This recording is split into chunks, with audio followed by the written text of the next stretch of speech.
Hey mamas, welcome to my bathroom.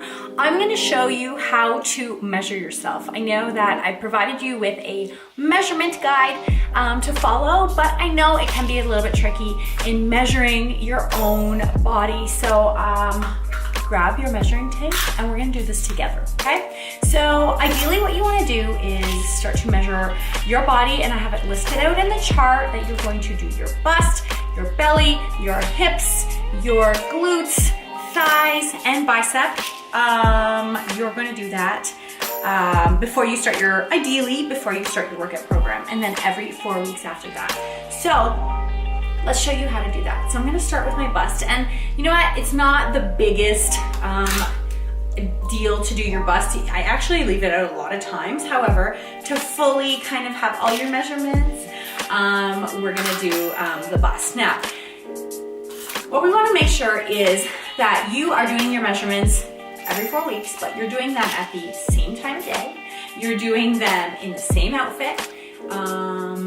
And hopefully, if it's around that time of month and you feel really bloated, then I would just say hold off until the next week to do your measurements, because that could potentially really throw you off if you're somebody who finds himself really bloated around menstruation time.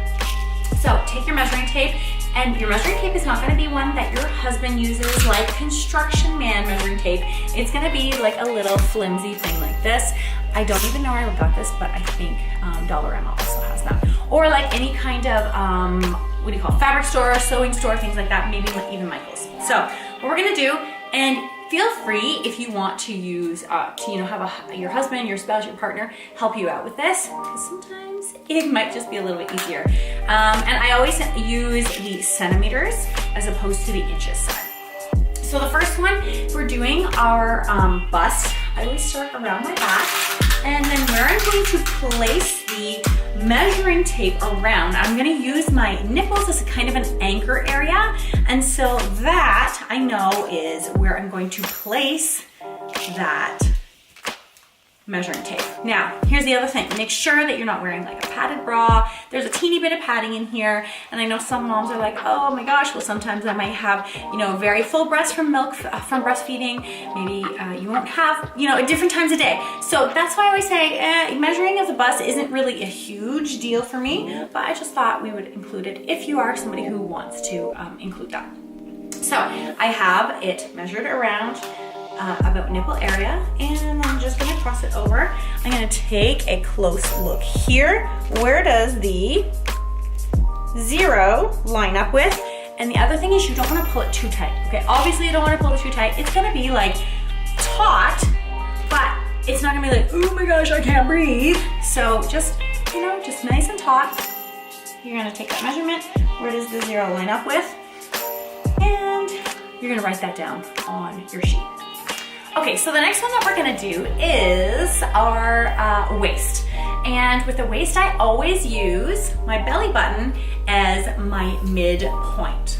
So I'm gonna make sure that that measuring tape crosses right across my belly button. And then I'm gonna take a look.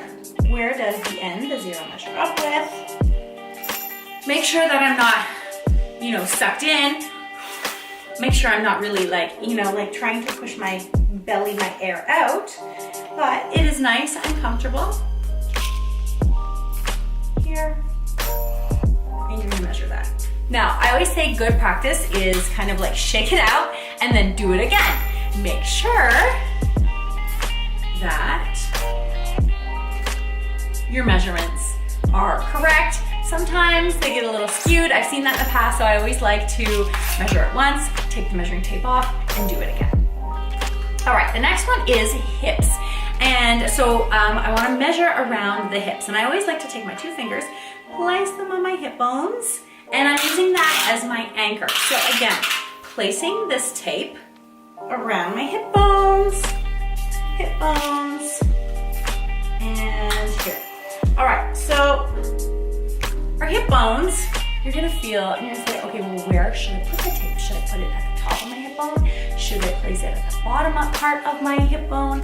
So what I always suggest is take a look at what you're wearing. Because remember, what you're gonna be wearing for your first picture or for your first measurement is what you're gonna be wearing for your next 4 weeks from now measurement. So I just have this pink bikini on. I'm gonna wear this the next time. So I'm gonna take a look. All right, so I think I'm gonna place it at the top of my hips.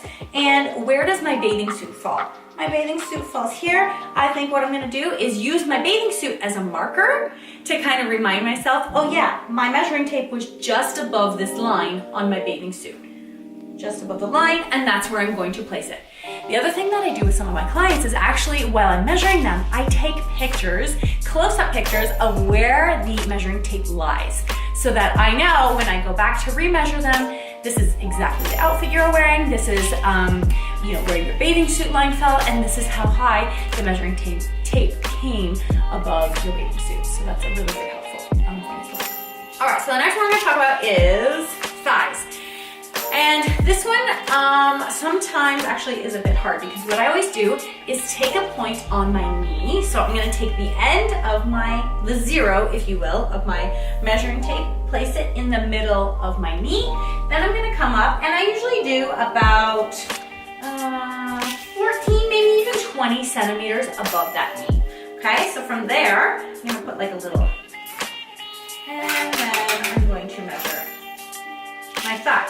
Again, make sure you're not flexing your thigh, right? Just you're nice and relaxed, and then you're gonna measure here. Now, the other thing that I like to do is, obviously you're gonna write down, you measure from the middle of your kneecap up about 15 or 20 centimeters up high. What other thing I like to do is to take a look at my leg there, and is there any outstanding birthmarks? And so I do have like a little birthmark here, and then I can make a note on my sheet. All right, I've measured right at that birthmark area, either below it, underneath it, below it or above it, whatever, so that I can, again, come back and I won't be like, oh, where did the measuring tape fall? And then I'm gonna do it on the same side, at the opposite side, measure from the middle of my knee, all the way up my 20 centimeters, 15 centimeters, whatever you like to do, and then measure that again, and see if there's any kind of distinct marks on your skin, anything like that. All right, so our last one is biceps. And admittedly, this can be a little bit difficult if you're doing this yourself. So I will do this sometimes 2 ways. What you wanna do when you're measuring your biceps, I'm not flexing, although you can do a flexing one. I'm just holding my arm out 90 degrees, and I'm going to find where is the most thickest or the biggest width area part of my arm. So usually right in the middle. This is where I need my husband's help, because this kind of gets a bit hard doing it all by yourself, although it can be done. All right, so then placing this measuring tape again here, and I'm gonna measure this, okay? Remember, you're not pulling too tight, it's not too loose, and I actually do have a birthmark marking here, so I'm actually going to make a note that I'm going to cover my birthmark, and I'm gonna put my measurement there, okay? Measure.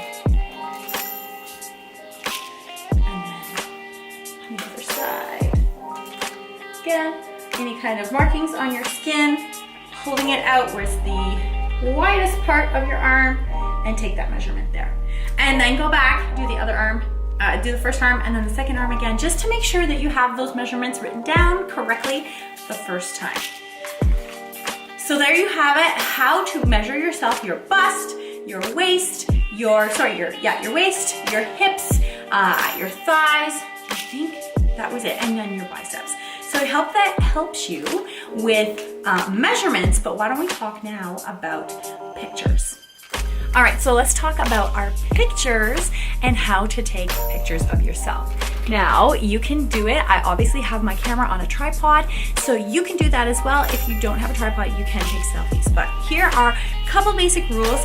Again, you want to do this every 4 weeks, same time, same outfit, same time of day, and hopefully with the same amount of light. So I just have some lights here. You might want to open your curtains wherever in your home has the best light, and hopefully it's not gonna be a cloudy day or foggy day. because sometimes I've actually taken pictures with different light and people look either heavier or lighter or more ripped in their muscles. So we want to just be aware of that you're not looking differently just because of the lighting. So what you want to do when you're standing in front of your mirror, you want to take a full body shot. You want your ankles to be together. I don't care about any of this thigh business, thigh gap people talk about. I just want your ankles together. And what you're going to do with your hands is just have them out to the side of your body. You're not going to have them nice and, you're not going to have them tucked into your side. I want there to be a little bit of space. So you're going to take your picture here. If I were doing a selfie, you're going to take it here, hopefully out to the side, so you can, kind of see what's happening here. So I take my picture. Then you want to turn to the side and do the same thing. And remember, we talk about posture a lot, so I want you to think about getting into that proper posture. You can take your picture here if you're using selfie, and then with your arms out as well. Then you're going to turn around, face the back. Again, ankles are together and your arms are going to be out to the side. Put your hair back.